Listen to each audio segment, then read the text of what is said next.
Bon midi tout le monde, encore le mois de la nutrition et aujourd'hui, j'ai vraiment deux entrevues super inspirantes pour vous. Puis je vais attendre qu'on soit plusieurs pour les accueillir. On a eu des nutritionnistes, hein? On a eu Cynthia Marcotte, entre autres, qui est venue nous parler du jeûne intermittent, du régime cétogène au début du mois. On a eu plein d'entrevues super le fun avec des nutritionnistes. On a eu Benoît Lamarche aussi. J'ai adoré ma rencontre avec Benoît. C'est un chercheur, c'est un professeur à l'Université Laval. C'est le directeur scientifique aussi de Nutri-Québec. D'ailleurs, j'espère que vous êtes inscrits à cette grande enquête populationnelle parce que c'est tellement important d'avoir des données fiables sur les habitudes de vie des Québécois comme chercheurs. Et puis, cette enquête-là, ben, on a besoin de gens. On a besoin de gens pour s'inscrire. Et j'avais, si vous étiez présent mercredi dernier, ben, j'ai mis de l'avant cette grande enquête nutriquebec.com et pour demander votre appui pour participer à un projet scientifique, en fait, pour recueillir des données, vos données sur vos habitudes de vie. Là, on est autour de 60 personnes. On va attendre encore avant d'inviter Patrick et Mélanie. Je vous annonce les prochains lives aussi. On a la semaine prochaine Mélanie, avant le congé de Pâques, Mélanie, notre chef qu'on adore, qui est super dynamique, qui nous fait toujours des belles recettes. Elle sera au rendez-vous mercredi prochain, midi 15. Ensuite, 7 avril, retour du congé de Pâques. 7 avril, j'ai mon amie, Nathalie Martin, qui est une amie depuis plus de 20 ans, qui a écrit un livre sur le burn-out, sur la gestion du stress, sur l'anxiété.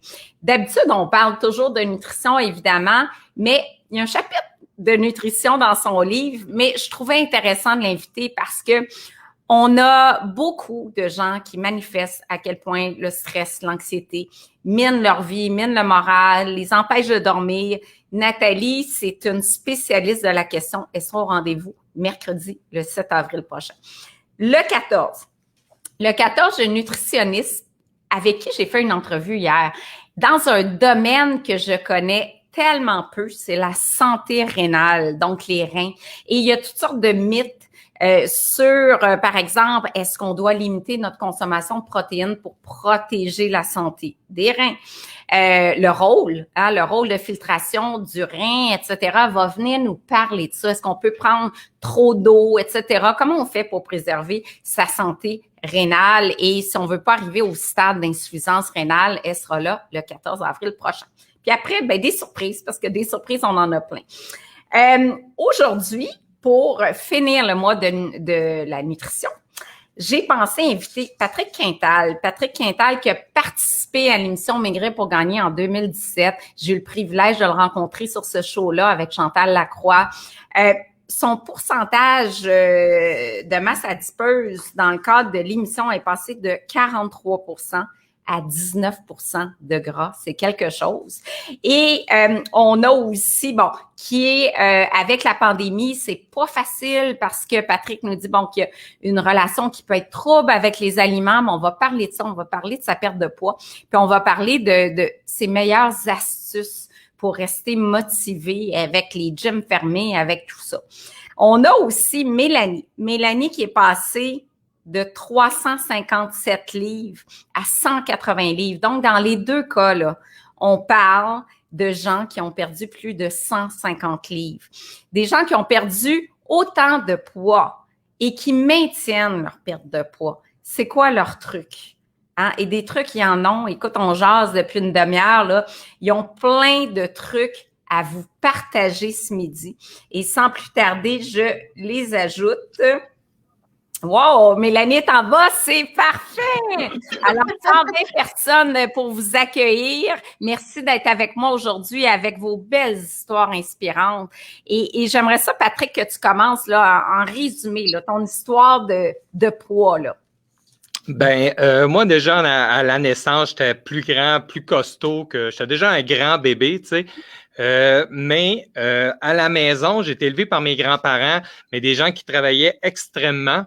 Et Ben, souvent, c'était des repas très rapides, hein, ce qui fait que au plus lointain de mes souvenirs, un petit peu comme j'expliquais dans le journal, dans l'entrevue qu'on a faite, c'était beaucoup du pain, pâte, c'était rapide, c'était des portions généreuses à la maison. Mon grand-père, il était pas petit, là, c'était une bonne pièce. Fait qu'on était 3, mais il faisait toujours à manger pour 25. Regarde, j'ai mis ici oui. conserver son poids malgré la pandémie. On voit les photos ici, c'est assez éloquent là, comme perte de poids. Là. Puis ça, c'est au gym. Hein? C'est ça qui est impressionnant, c'est que j'allais quand même beaucoup au gym là, malgré mon surplus de poids. Là. Ça, c'est ma face d'homme recherché, mais je voulais faire la même face que sur mon passeport parce qu'à droite, à gauche, c'est ma photo de passeport. Puis, on peut pas sourire, c'est parfait, t'as le look parfait. Mais je me suis fait refuser aux douanes avec cette photo-là.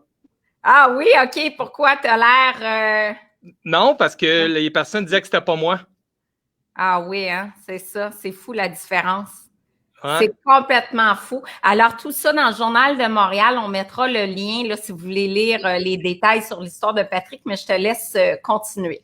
Fait que, faire une histoire rapide, c'est ça. Fait que les repas, t'as pas super équilibré non plus. Les habitudes, tu sais, chez nous, le sport, c'était pas poussé. Tu sais, je voulais faire du baseball, mais mon grand-père m'inscrivait au baseball. Puis c'est, gars, vas-y, ça te tente. J'aimerais peut-être faire de la natation. Ben, OK, vas-y, ça te tente. Fait que, oui, je faisais du sport, mais c'était pas poussé. C'était pas important. C'était plus un loisir que d'autres choses. Fait que, l'adolescence arrive. Fait que, veux pas, on mange mal. On s'alimente mal et je suis pas conscient à l'époque, avec le recul, je le sais qui était là, j'ai pas conscient que j'ai un trouble alimentaire. T'sais? Et là, quand tu parles de trouble alimentaire, là, on parle de compulsion alimentaire. Oui, tout à fait. Parce que avec le recul, chez nous, les frigidaires étaient tout le temps extrêmement bien remplis. Fait que c'était facile pour moi de partir avec un pain et un pot de Nutella ou un pot de Cheez Whiz puis manger au complet quand je me faisais niaiser à l'école ou quoi que ce soit. Mais je n'étais pas conscient de ça. T'sais. Fait que les repas sont pas équilibrés, il y a des bonnes portions, pas beaucoup de sport, plus grand que les autres, fait qu'à un moment donné, t'es plus grand, fait que c'est normal de plus manger, tu sais. Fait que là, à un moment donné, 1 livre, 2 livres, 3 livres, 4 livres, fait que ça s'est accumulé rapidement. Aussi qu'il y a eu un cool-down, c'est quand je suis rentré dans l'armée. Là, dans l'armée, ça a été le jour et la nuit. Bon, évidemment, là, le cours de recrue est intense, mais on a une cafétéria et on mange. En fait, je pense que la première fois que j'ai mangé sain, c'est pour de vrai, c'est dans l'armée, quand arrivé à la cafétéria, puis je me rends compte qu'il y a de la salade, tu sais, puis que nos instructeurs nous le disent, hey, faites attention cet après-midi, il y a une grosse activité, fait que mangez plus de protéines, coupez les sucres, mangez pas trop de produits laitiers, vous avez besoin de gaz, les gars, t'sais. Oh, et c'est là que tu as appris un peu les bases de la saine alimentation. Là. Qu'est-ce qui...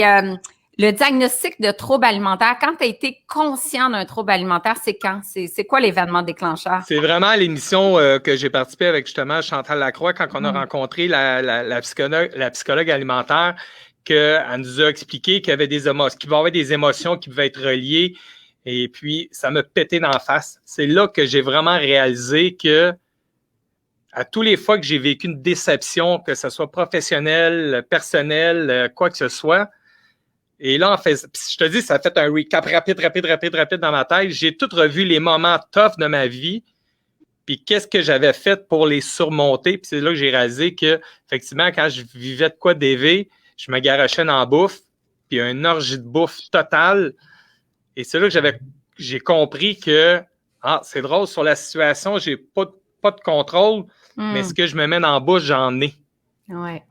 Tu sais, fait que là, c'était, je fais l'exemple dans le journal, là, mais c'est un exemple parmi tant d'autres, là, de vivre un échec, puis manger pendant 20-25 minutes, là, jusqu'à temps de me rendre à ne pas vomir, là. Tu sais. Mais presque, parce qu'en fait, les compulsions alimentaires, on l'a abordé qu'une nutritionniste spécialiste, là, Geneviève Arbour, c'est une perte de contrôle totale sur la quantité d'aliments mangés dans un court laps de temps jusqu'à s'en rendre hyper inconfortable, presque malade, là. Ouais, puis moi, je l'accompagnais de l'alcool, tu sais, fait que c'est pas de l'alcoolisme, là, mais je buvais, tu sais, mettons, ma bière avec du Clamato, mais quand je me clenchais 6-7 bières en 20 minutes, 20 minutes plus tard, là, ça rentrait. Fait que c'est grâce à ça que j'ai réalisé que, là, j'ai un trouble alimentaire. Puis c'est ça. C'est pour ça que je suis devenu gros. C'est parce que quand j'ai pas fait les bons choix, c'est sûr qu'il y a eu l'accumulation aussi. Tu vas nous dire à quel point la pandémie, c'est pas facile pour la gestion des troubles alimentaires, mais à l'été 2019, tu as une chirurgie bariatrique. Exactement. Et là, tu as perdu plus de 100 livres. Là. Ouais, en fait, j'ai été opéré au mois d'août, le 26 août. Puis déjà là, au mois de janvier, j'avais perdu mon premier 100 livres. Fait que août, septembre, octobre, novembre, 4 mois, j'avais perdu 100 livres en 4 mois. Puis après ça, j'ai perdu le reste jusqu'au mois de juillet, là, un autre 60 livres, là, à peu près. Là. Et là, tu le maintiens malgré encore la petite présence du trouble alimentaire, là, c'est ça. Quand le mois de mars, la Terre s'est arrêtée, c'est là que j'ai eu mon premier moment de panique, à savoir est-ce que je vais être capable. Parce que 50% des gens qui se font opérer, c'est pas miraculeux, là, la chirurgie bariatrique, là. Puis moi, j'ai eu une grosse, le bypass qu'ils appellent, là. C'est une grosse. Fait que 50% des gens reprennent tout ce qu'on pris, tu sais, à cause des mauvais choix qu'ils ont fait. Fait que oui, la chirurgie est une option, mais là, ce qu'on se met en bouche est aussi une option. Fait que l'éducation qu'on a eue grâce aussi à la rencontre que j'ai eue avec toi, c'est tout ça qui a fait la différence, qui fait que malgré la pandémie, 1 an et demi plus tard, je le maintiens parce que j'ai été éduqué. C'est ça, je pense, le secret, là. Oui, d'abord une psychologue qui a pu identifier le trouble alimentaire. Moi, à travers l'émission aussi, je t'ai donné des conseils nutritionnels. Ça fait une différence. Mais on va revenir sur l'enjeu de manger ses émotions parce qu'une autre qui a mangé ses émotions, c'est Mélanie qui est avec nous. Bonjour Mélanie, et tu me racontais ton histoire. T'es montée jusqu'à 357 livres. Oui. Moi, j'ai toujours été, quand j'étais jeune, plus mince. À un moment donné dans ma vie, mais j'ai fait un accident qui a fait en sorte que je me suis cassé une hanche. Donc, quand ça s'est arrivé, je faisais 135 livres à ce moment-là. Donc, j'ai été 3 mois en chaise roulante, j'ai été 6 mois en béquille, 2 ans de réhabilitation. C'est à ces moments-là, dans ce 2 ans-là, que j'ai pris de 135 livres à 357 livres. Ensuite de ça, j'ai été comme 2 ans où est-ce que je continuais je m'étais rendu compte que oui, j'étais devenue mangeuse compulsive, moi aussi. Le frigo, il m'appelait tout le temps. Je mangeais mes émotions, que j'étais joyeuse, ou stressée. J'étais toujours dirigée vers le frigidaire, puis c'était toujours des aliments vraiment gras, là. Tu sais, je me commandais du resto, je pouvais me clencher une pleine grosse pizza à moi-même. C'était vraiment rendu quelque chose de Parle-moi de ton entrevue que tu as eue chez Curves et qui a fait une différence dans ta vie. Oui, ben c'est ça. Après ces 4 ans-là à manger compulsivement et tout ça, j'étais assise dans mon divan. J'avais perdu ma garderie. J'étais éducatrice en garderie à ce moment-là. Donc, j'ai tout perdu, ma maison, ma garderie. Donc là, j'étais en mode, OK, il faut que je trouve un emploi. Fait que j'étais en train de regarder dans les journaux. Puis à un moment donné, j'ai vu Gym Curve. C'est un gym vraiment pour les femmes obèses, pour les aider à perdre leur poids et tout ça. Il voulait avoir un entraîneur et une motivatrice et tout ça. J'ai dit, OK, ça, là, cette job-là, je la veux. Donc, j'ai téléphoné, j'ai réussi à avoir une entrevue le lendemain. Donc, le lendemain matin, quand je me suis levée, j'ai dit, qu'est-ce que j'ai fait là? Tu sais, moi, je pèse 357 livres, je vais me présenter dans un gym pour être motivatrice puis être entraîneur. J'étais comme un peu stressée face à ça. Je me suis rendue à mon entrevue. Puis, la madame, quand je suis rentrée, elle m'a regardée en voulant dire, ça se peut-tu, là, tu sais? Fait que j'ai passé mon entrevue avec cette femme-là. Et ta dernière question de l'entrevue, là, c'était quoi?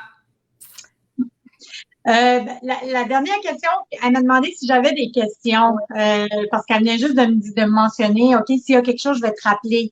Mais moi, dans ma tête, ça sonnait, non, elle me rappellera pas, là, ça est vraiment pas intéressée. Donc, j'ai demandé, c'est à quelle heure que je commence? C'est quand je commence? Fait qu'elle m'a dit, OK, là, elle dit, écoute, t'es trop motivante et tout ça, je vais t'essayer pour une période de 3 mois, viens t'en travailler demain. Fait que c'est ça, le lendemain matin, je suis allée travailler. Puis la première année que j'ai travaillé là, ben j'ai perdu mon premier 100 livres. Puis j'ai fait perdre beaucoup de poids à plusieurs femmes. Là, c'était vraiment une belle expérience de vie là pour Oui, moi. oui, parce que tu me racontais des pertes de 50, 60, 75 livres avec tes clientes. Malheureusement, Curve a fermé ses portes. T'es déménagé à Montréal, t'as retrouvé ton emploi comme éducatrice.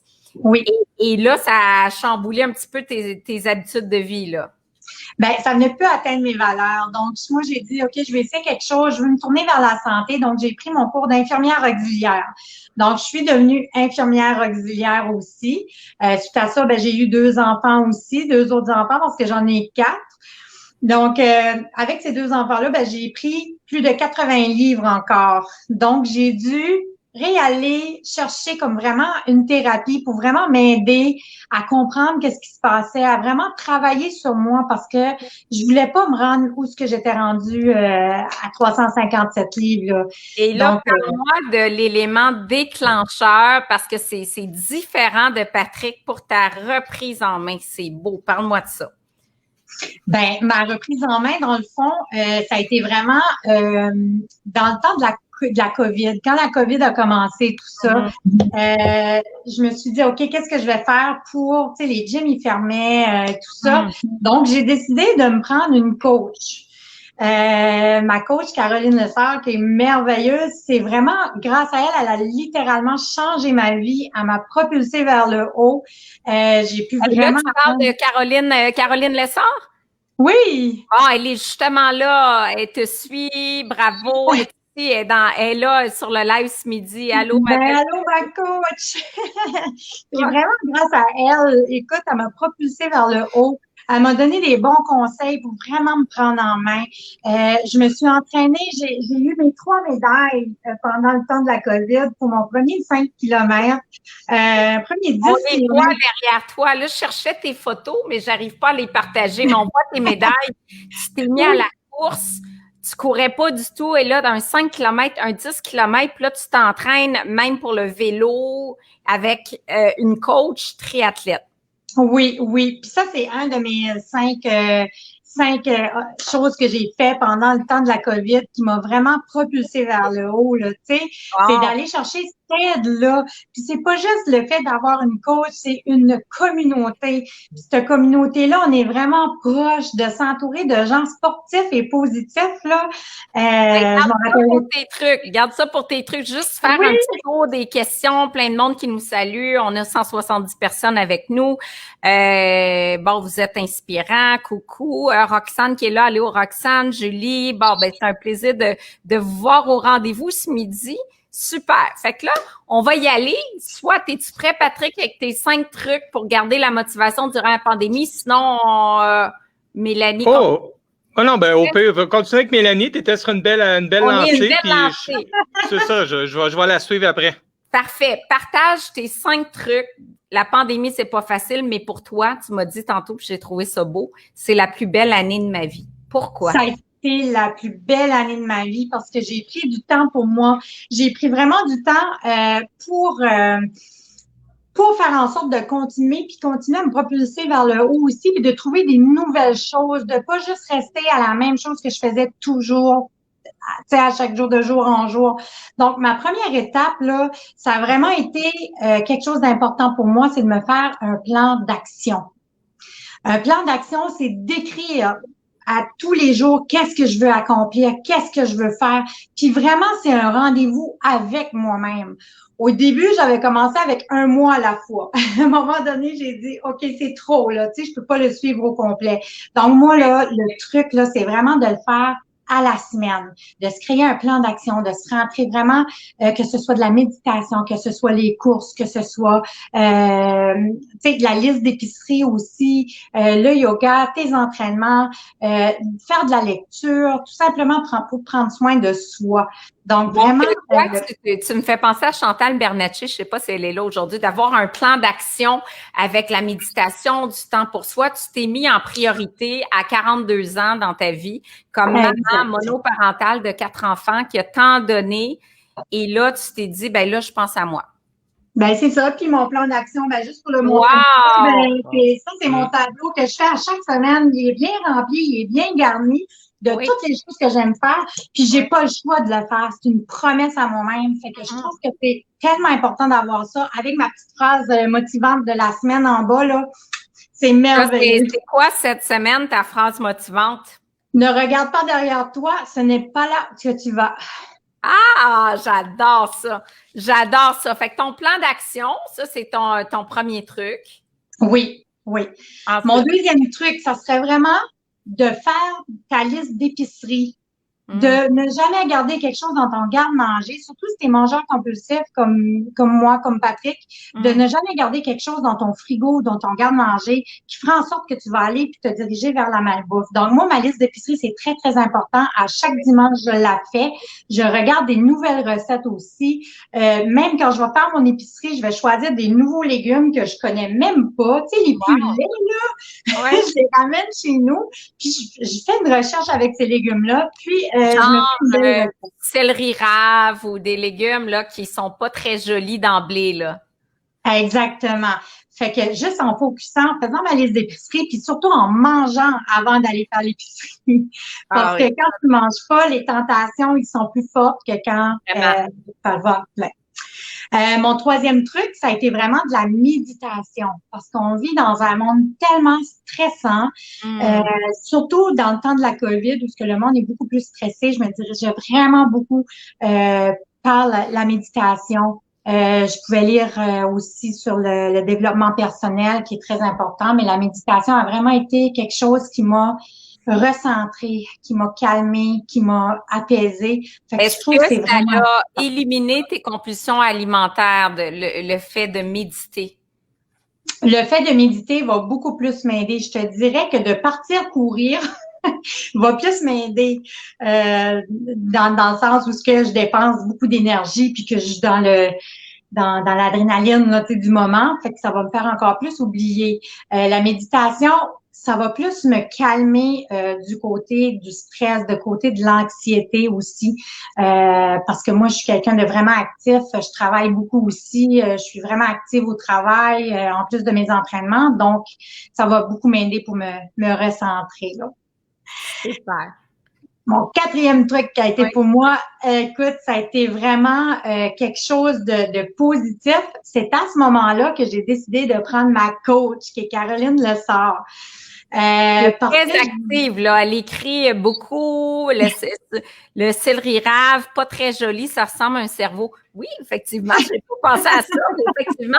Puis il y a quelqu'un qui nous dit, Marie, salade de céleri rave et carottes miam. C'est vrai que c'est un mariage très gagnant. Bon, ben continue avec ton dernier truc, c'est ça? Ben, oui, puis mon dernier truc, ben, ça a été de m'entourer de gens sportifs puis des gens positifs.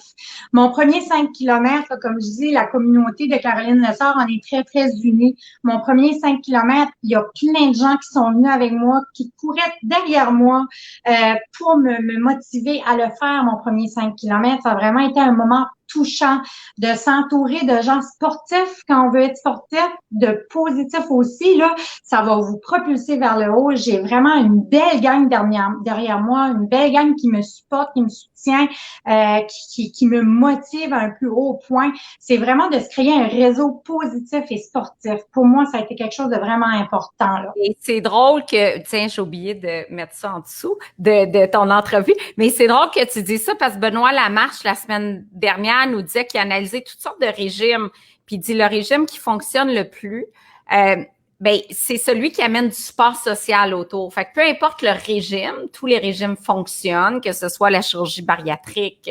méditerranéen, jeûne intermittent, peu importe. Mais ce qui fait la différence sur le maintien, c'est le support social. Le support social que toi, tu retrouves à travers ton groupe sportif. Mais le support social en pleine pandémie, c'est pas évident et c'est ce qui a peut-être été plus difficile pour Patrick, qui gère des événements, qui est dans l'événementiel, que lui, tout s'est écroulé il y a 1 an. Et je vais passer à toi, Patrick, maintenant pour parler de tes astuces. Ouais, parce que effectivement, quand que février, on commençait à parler de ça, de la COVID, puis blablabla, Je savais pas trop qu'on s'en allait avec tout ça. Puis je me rappellerai, j'étais à ce moment-là dans un événement, un groupe corporatif. Puis là, notre premier ministre annonce shutdown, le Québec tombe en shutdown, tout le kit. Et là, en l'espace de 24 heures, 100% de tous mes événements ont été annulés. OK? Et là, c'est là que je me suis mis mon premier moment de panique, à savoir, attends, là, au moins, là, j'avais des affaires qui étaient hot parce que là, j'étais opéré, j'avais, tu sais, au mois de février-mars, j'étais rendu à 130, 140 livres de perdu. Je savais que ce qui s'en venait allait être le fun parce que j'étais 4 fois plus en forme, hein, tu sais. Et là, paf, ça nous pète dans la face au mois de mars. Les gyms qui ferment aussi. Fait que là, c'est ça. Mon premier moment de panique embarque, puis je me dis qu'est-ce que je vais faire pour pas justement rechuter, puis parce que là, je l'ai, là. Tu sais, ma lumière de trouble alimentaire, elle allume, même si j'ai pas faim, si je ressens pas la faim, ma peur est là. Tu sais, de me dire. Fragile, là, parce que ton support autour de toi, les gyms, ton travail s'écroule, puis là, tu te sens fragile. Oui, tout à fait. Fait que je me dis combien de temps ça va te toffer. Puis là, c'est là que je me suis dit, faut que je me tienne occupé. Faut que je fasse tout qui va m'empêcher de rester assis et de manger. Parce qu'étant donné que je suis en événementiel, plus rien, là. J'étais assis, là. Ma journée, ça a arrêté à regarder la TV, là. Fait que, bon, étant donné que je m'étais acheté une nouvelle maison, j'ai décidé de me lancer dans des projets de réno, hein. Mais il faut comprendre que je suis zéro manuel, là. Zéro manuel. Fait que premier projet bien simple, j'essaie de me monter un patio. Moi, je fais des dessins, je me dis, bon, un patio 30 par 30 extérieur, 30 pieds par 30 pieds, là. Moi, j'en ai aucune idée c'est quoi, j'ai juste sorti mon tape à mesurer. Ouais. Et tous les spécialistes que j'étais voir m'ont tout fait. Ah, Barouette, ça va? T'es-tu correct? J'ai fait ça tout seul, OK? Fait que ça m'a pris avril, mai, juin, juillet, août, OK? Fait que je me suis lancé dans des nouveaux projets, des choses que... Puis ça, c'était malade parce que j'étais capable de faire... Tu sais, avant, là, à 380 livres, là, j'aurais transporté 3 madriers, là, puis j'aurais été game over pour la journée, là. Là, je travaillais de 8 heures le matin à 6 heures le soir, dehors au soleil, en construisant mon patio. Tu sais, fait que mon là, premier... le fait d'avoir un projet dans ton horaire te permettait d'être moins fragile par rapport à la compulsion, de rester assis sur ton sofa puis de penser à ce que tu peux manger, là. Exactement. Puis je focus en plus sur un projet qui est réalisable. Tu sais, moi, je le sais que mon échec, ma fragilité, c'est l'échec. Fait que ça peut être l'échec professionnel, personnel. Fait que j'ai focusé sur d'autres projets que j'étais capable de réaliser. T'sais.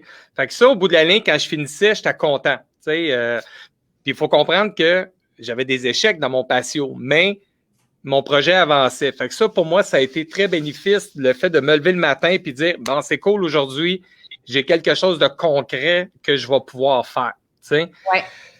Après ça, j'ai tout de suite créé aussi des groupes de soutien parce que j'ai réalisé que dans la communauté bariatrique, il n'y avait pas beaucoup de groupes de soutien. Il y a beaucoup de groupes Facebook, puis malheureusement, ces groupes-là sont plus ou moins bien encadrés.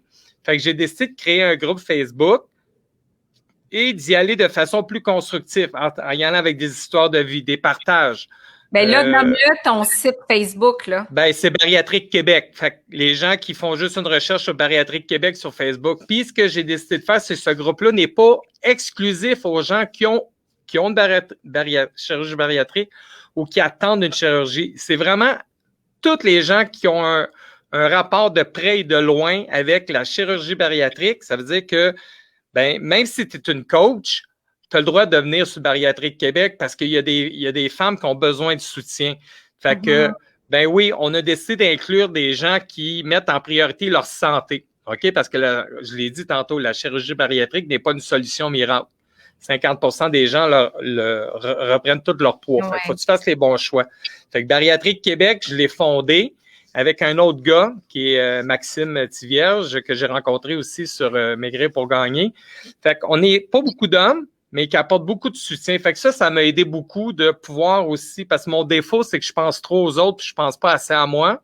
Mais ça, c'est beaucoup de gens qui ont des compulsions alimentaires. On se traite comme un là, de donner aux autres, penser aux autres, s'oublier là-dedans. Mais je m'oublie pas là-dedans parce que ça me permet d'être focusé aussi. Parce que là, je vis une situation que les autres vivent. OK? Fait que ça, je te dirais que ça a été mon deuxième cue, mon deuxième truc en moi. Ça faisait de créer un groupe de soutien parce que je vais continuer à donner toute ma vie à des gens. On aurait bien beau dire, Pat, il faut que tu penses à toi. Oui, je pense à moi, mais ça va de soi. Si je le fais pas, je serai pas heureux de toute façon. Là, avant de parler de mon troisième point, il y a un lien avec toi, on va se rejoindre là-dessus, Mélanie. J'ai aussi lâché, moi, la fameuse balance. Je vous dirais que mon troisième truc que je me suis donné à moi, on en parlera peut-être plus tard, j'ai lâché la balance. La balance, je l'utilise simplement un peu comme un guide, comme une boussole pour savoir que le nord est par là. Mais moi, je l'ai lâché la balance et j'ai focusé sur le résultat de mon linge. La journée que j'ai... J'aime ça que tu dises ça, Patrick, parce que nous aussi, on encourage comme professionnels de la santé, parce que ça peut perturber de voir un poids sur la balance qui augmente si tu as mangé un petit peu plus de féculents ou peu importe, puis ça peut affecter le reste de ta journée.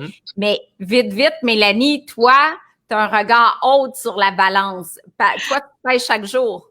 Moi, j'en ai fait mon allié dans le fond, dans le sens où pas tous les jours, mais presque à tous les jours, je vais aller me peser pour voir, tu sais, si que ma journée d'avant, c'est une réussite pour moi ou non. Si je prends un peu de poids le matin, ben, ça veut dire que la journée avant, soit j'ai mal mangé, j'ai peut-être pas assez bu d'eau ou, tu sais, il y a quelque chose qui fonctionne pas. Ben, aujourd'hui, je vais me reprendre en main pour réussir ma prochaine journée. Fait que c'est vraiment quelque chose qui m'aide énormément à garder le cap sur ma perte de poids, puis de rester vraiment à ce poids-là ou en perdre. Tu sais, oui, ça va arriver que je n'en prends un peu, mais comme qu'on a mentionné tantôt, là, quand on se parlait, là, si, admettons, je monte de 3 livres, OK? Mais je sais que la veille que j'ai mal mangé, tu sais, ben, cette journée-là, ces 3 livres-là, je vais la regarder. Bon, ben, c'est pas grave. Hier, j'ai mangé pas bon. Ben, aujourd'hui, ben, je vais me rattraper. Ça me ramène à me rattraper. Puis ça, c'est vraiment un choix personnel, la balance. Ben, d'abord, on s'entend que 3 livres dans une journée, ça se peut pas. C'est souvent de la rétention d'eau qui est associée à un excès de consommation, un excès d'aliments la veille.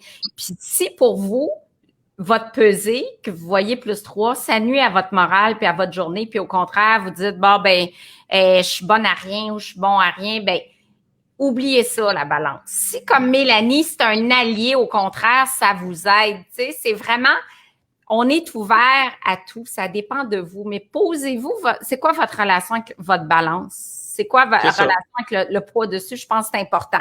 Merci, Mélanie. C'est une relation amour-haine, c'est exactement ça. Fait que moi, dans mes groupes de soutien, souvent, je leur dis, si pour toi, c'est parfait, go. Puis là, c'est là que des fois, oui, mais une telle, on s'en fout ce qu'elle a dit, une telle, on s'en fout. Si toi, à tous les jours, tu as besoin de te peser, tu continues à te peser. Moi, malheureusement, ça venait néfaste. Tu sais, mon poids avait pas bougé, puis je pensais que j'avais pris du poids. Puis même, j'ai déjà vu genre 2 livres de plus, j'ai paniqué, mais finalement, j'ai mis un chandail qui me faisait parfaitement, qui me ramenait à ma réalité, dire, ben, si j'avais grossi, mon chandail, il ne me ferait plus, là. Tu sais, fait que... moi, je l'ai éliminé, mais je m'en sers comme boussole. Une fois de temps en temps, ça me fait juste me dire, ben, tu sais, ta boussole, là, quand tu te promènes dans le bois, là, tu n'arrives pas à chaque 30 secondes, elle te dit, ben, le nord est par là, ben, oui, j'aime ça, la boussole de temps en temps. Ici, Chantal, la balance n'est plus mon ennemi, je me pèse à l'occasion. Tu sais, je pense que ça, à l'occasion, ça peut être bien aussi.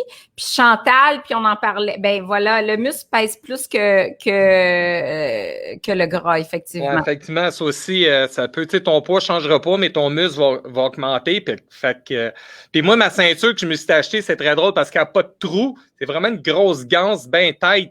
Fait que le trou, il s'étirait. J'avais réalisé dans le temps que, tu sais, quand je prenais du poids, là, mon trou, il s'étirait avec le cuir. Mais là, ma ceinture, c'est une ceinture en tissu, là, elle bouge pas, là. Impossible. Fait que quand je pense que j'ai pris trop de poids, là, pour de vrai, quand je clique ma ceinture le matin, elle fait juste me rappeler que je suis correct, là. Quatrième point, vite, j'ai commencé à refaire ce que je ne pouvais plus faire quand j'avais un surplus de poids. Tu sais, aussi niaiseux que j'ai découvert, je suis retourné à la ronde tout l'été passé avec mon garçon. Dès qu'on avait un moment, paf, on allait à la ronde. Hein? Du kayak. Tu sais, quand tu pèses 380 livres, là, puis tu rentres dans un kayak, là, la gravité, là, un bateau, c'est de même. Puis pire que ça, c'est quand tu réussis à trouver l'équilibre, tes jambes viennent engourdies, essaye de sortir d'un kayak après. Oui, je comprends. Mal à l'aise. J'ai été à e-saute avec mon gars, sans avoir peur que les élastiques pètent, tu sais. Fait que j'ai recommencé à faire des activités que je me permettais plus de faire avant. Puis ça, c'est capoté, là, tu sais, être capable de partir 2 heures en vélo, ben, être capable d'embarquer sur un vélo, tu sais. C'est quelque chose, sans que les cuisses te frottent, puis tu reviens à la maison, puis tu te mets du carnage-tache, là. Ah, ouais. Fait que c'est ça. Puis mon dernier point, tu l'as dit, toi, avec, j'ai éliminé tout ce qui était négatif autour de moi. Je me suis entouré de gens qui aimaient ça, faire du sport, mais j'ai fait du ménage autour de moi sur des gens qui ne comprenaient pas ma perte de poids, qui jugeaient ma perte de poids.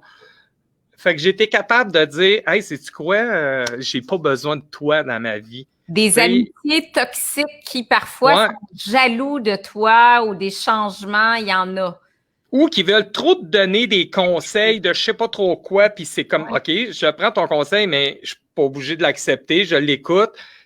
Puis, mais c'est ça, fait que en m'éliminant tout ce qui était négatif, puis en m'entourant de gens positifs, puis, tu sais, mes lignes de balle, les gens qui aiment le faire du sport, tu sais, c'est ça. C'est pas qu'ils m'aiment me suivre, mais ils respectent juste ce que je veux faire. Puis, c'est des choses qui drainent vers le bas. Donc, nous, moi, on me dit, là, j'ai effacé du monde de mon Facebook à coup de pelleté quand j'ai dit que je me faisais opérer, puis on me dit, tu prends la solution facile.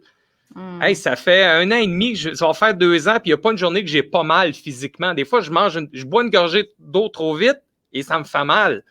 Puis quand tu me dis je prends la solution facile, hey, tu sais pas par quoi j'ai passé là, pour me rendre là. Une grosse chirurgie. Qu'est-ce que vous diriez à quelqu'un qui aujourd'hui est en surpoids, il ne sait pas par où commencer, il voit ça comme une montagne, là? Il faut que tu sois prête, c'est juste ça. C'est ça qui arrive. Tant que ton déclic il se fait pas, là, tu sais, compare-toi pas aux autres, il faut juste qu'à un moment donné, tu te regardes dans le miroir puis tu te dis go, c'est là que ça se passe aujourd'hui, là. Tu sais, c'est... parce que tant que tu ne seras pas prête, là, n'importe quel truc, ça ne marchera pas, là.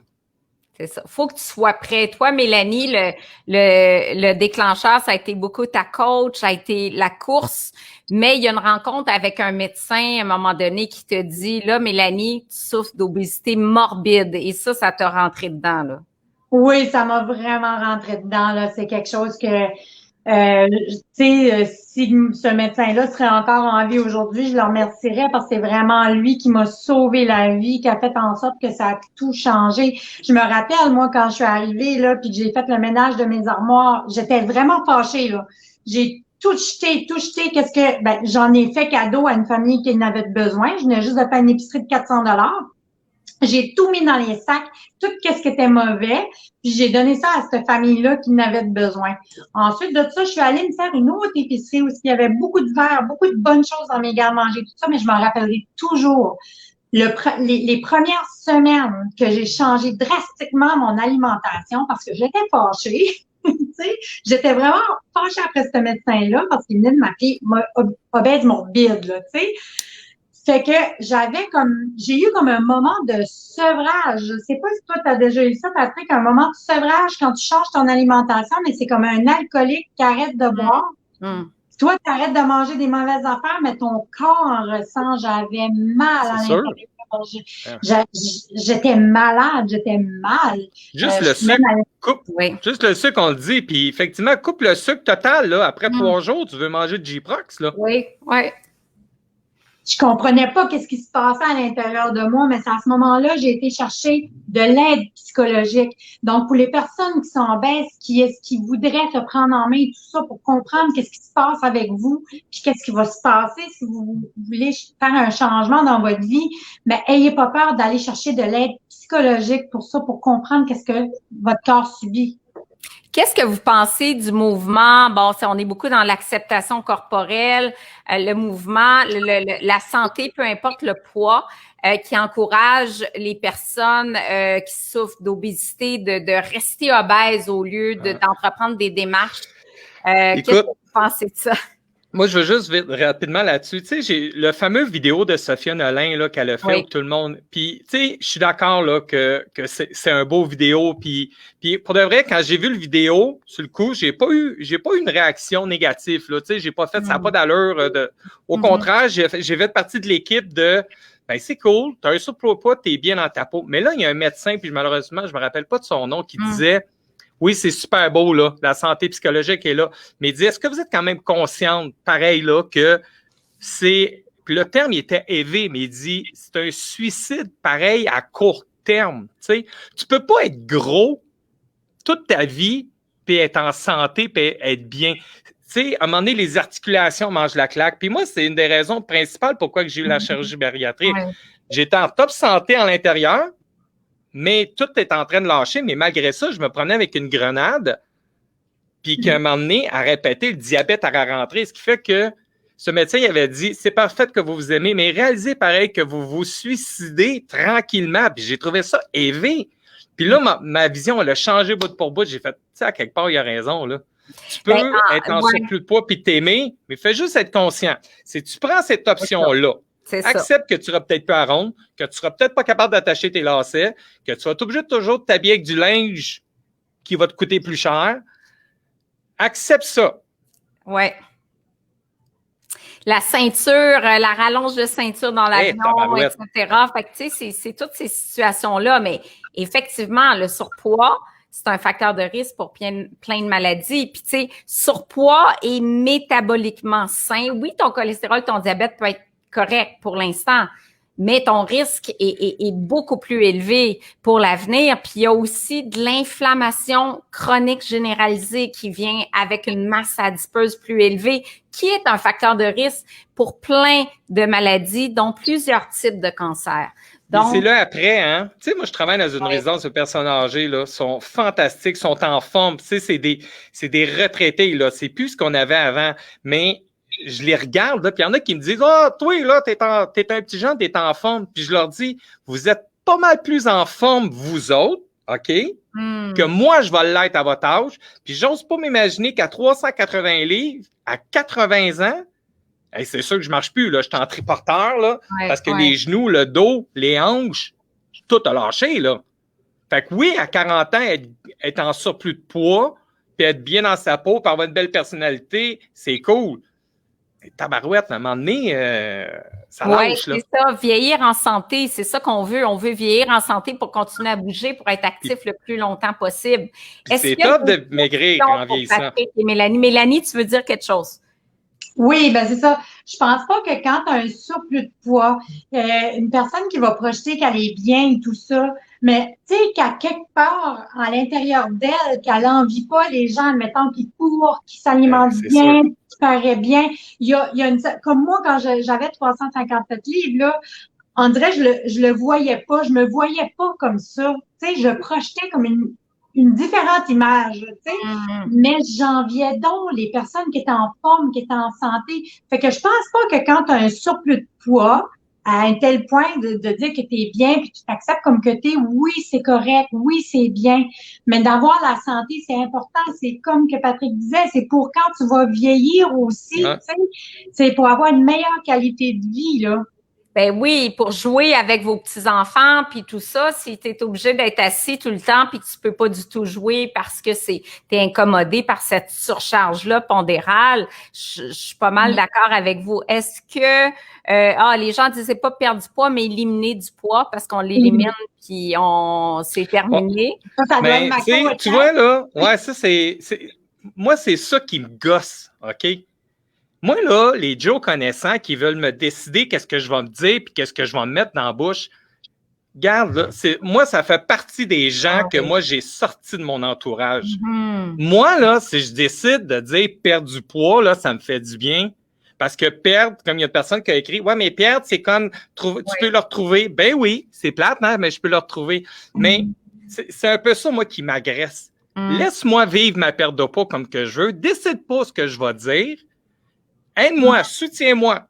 C'est ça ton travail comme ami. C'est pas de me dire... Ça m'amène, comment qu'on fait pour supporter des gens qui sont dans cette démarche-là, comme amis, comme conjoints, comme conjointes, quelle est la meilleure façon de vous encourager, de pas vous décourager? On en parle pas. Qu'est-ce qu'on fait, mettons, que tu es avec quelqu'un qui a fait plusieurs tentatives dans le passé, puis qu'il a souvent échoué, c'est du yo-yo.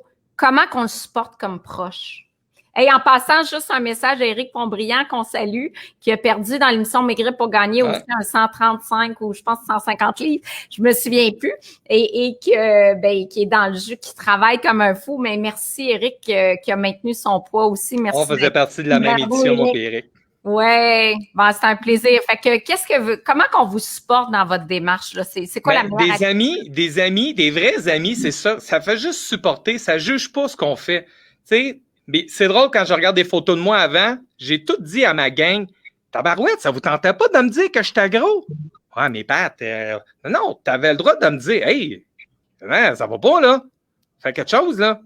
Tu sais, je regarde mes photos, là, aujourd'hui, de v'là 2 ans, puis ça me frappe dans mes souvenirs. C'est inconcevable qu'on m'ait pas dit avant, hey, Pat, t'es pas en surplus de poids, là. T'es gros, là. Ouais, ben, c'est ça, mais dans le contexte d'aujourd'hui, écoute, on peut même plus dire tu souffres d'obésité, il faut dire tu vis dans un corps ample. Ouais, ça, parce que toi, tu es une professionnelle de la santé, mais si on sort le live puis tu es mon ami puis on est en train de prendre un verre de vin, tu as le droit de me dire hey, Pat, t'es gros, là. Fais attention à ta santé. Moi, je dirais plus ça. Là. Ouais, parce que toi, t'es fine. Oui, moi, les personnes qui sont le plus qui me disent les vraies choses, j'ai toujours dit que c'était mes enfants. La vérité sort de la bouche des enfants. Hein? Fait que quand que tu fais des belles choses, tu t'entraînes, ben, tes enfants te voient faire, tes enfants veulent suivre qu'est-ce que toi tu fais.